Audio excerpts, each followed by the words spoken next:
Good morning, Little Masters, and welcome back to today's Tolkien Times. I'm the Man of the West, also from the Prancing Pony podcast, and let's wrap up week 34 with Second Age Saturday.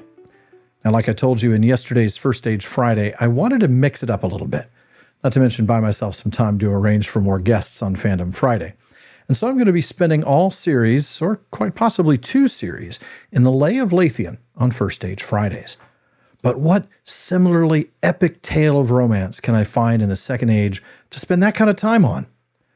Well, how about a story that is in some very tragic ways the opposite of the tale of Beren and Luthien? A cautionary tale, perhaps. For the next series, or possibly two, I'm going to be reading and talking through Aldarion Erendis, the Mariner's Wife, from Unfinished Tales. Meneldur was the son of Tar Elendil, the fourth king of Númenor. He was the king's third child, for he had two sisters named Silmarion and Isilme. The elder of these was wedded to Elitan of Andúnië, and their son was Valandil, lord of Andúnië, from whom came long after the lines of the kings of Gondor and Arnor in Middle-earth. Meneldur was a man of gentle mood, without pride, whose exercise was rather in thought than in deeds of the body. He loved dearly the land of Númenor and all things in it, but he gave no heed to the sea that lay all about it, for his mind looked further than Middle-earth. He was enamored of the stars and the heavens.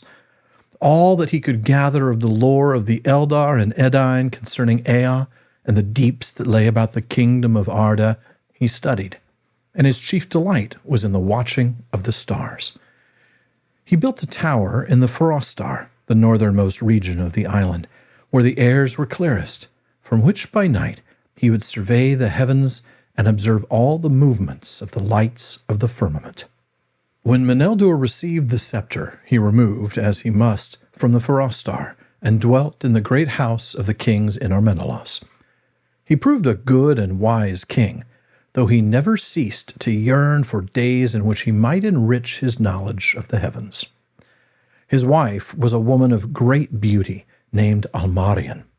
She was the daughter of Veantur, captain of the king's ships under Tar Elendil, and though she herself loved ships and the sea no more than most women of the land, her son followed after Veantur her father, rather than after Meneldur. The son of Meneldur and Almarion was Anardil, afterwards renowned among the kings of Númenor as Tar Aldarion. He had two sisters, younger than he, Eilunel and Almiel, of whom the elder married Orchaldor, a descendant of the house of Hador, son of Hatholdir, who was close in friendship with Meneldur, and the son of Orchaldor and Eilunel was Soranto, who comes later into the tale. Aldarion, for so he is called in all tales, grew swiftly to a man of great stature, strong and vigorous in mind and body, golden-haired as his mother, ready to mirth and generous, but prouder than his father, and ever more bent on his own will. From the first he loved the sea, and his mind was turned to the craft of shipbuilding.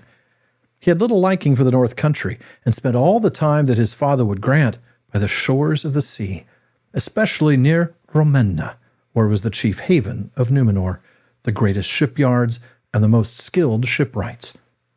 His father did little to hinder him for many years, being well pleased that Aldarion should have exercise for his hardihood, and work for thought and hand.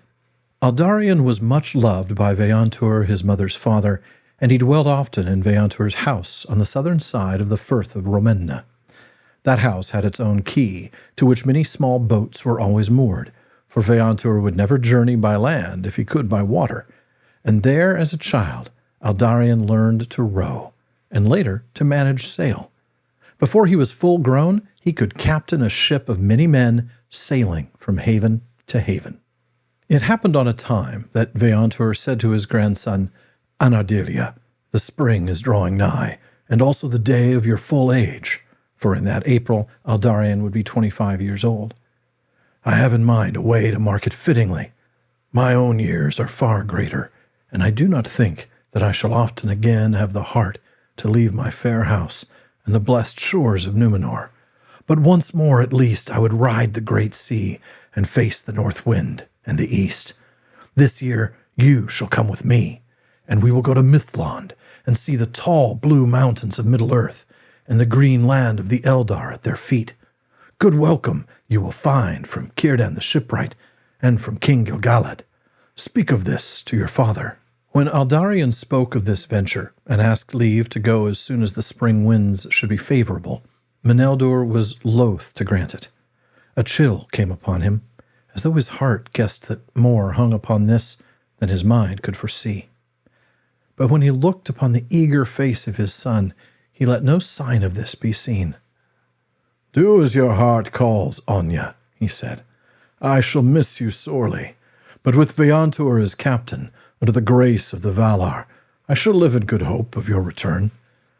But do not become enamored of the great lands, you who one day must be king and father of this isle."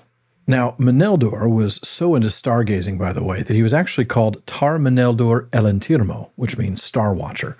In the line of Elros, kings of Númenor, we learned that he ruled for 143 years. His right name was Irimon. He took his title Meneldur from his love of star lore. Now, the meaning of his name isn't given. It does appear to be a compound of Menel, the heavens, and we see that in Meneltarma, the pillar of heaven, as well as Armenelos, and in Sam's invocation in Cirith Ungol, in the line, O Menel Palandiriel, which means from heaven gazing afar. Now, we'll learn more about him, including the circumstances in which he resigns the kingship and surrenders the scepter, a little later in the tale. Now, Veantur is quite the sailor, as is hinted at here in the narrative. In fact, in a footnote, we are reminded that it was Veantur who first achieved the voyage to Middle-earth in the year 600 of the Second Age. He was born in 451. This fits, of course, with the Tale of Years, which says that the first ships of the Númenóreans appear off the coasts in Second Age 600. Now, we have a long story ahead of us, but we have met some of the major players.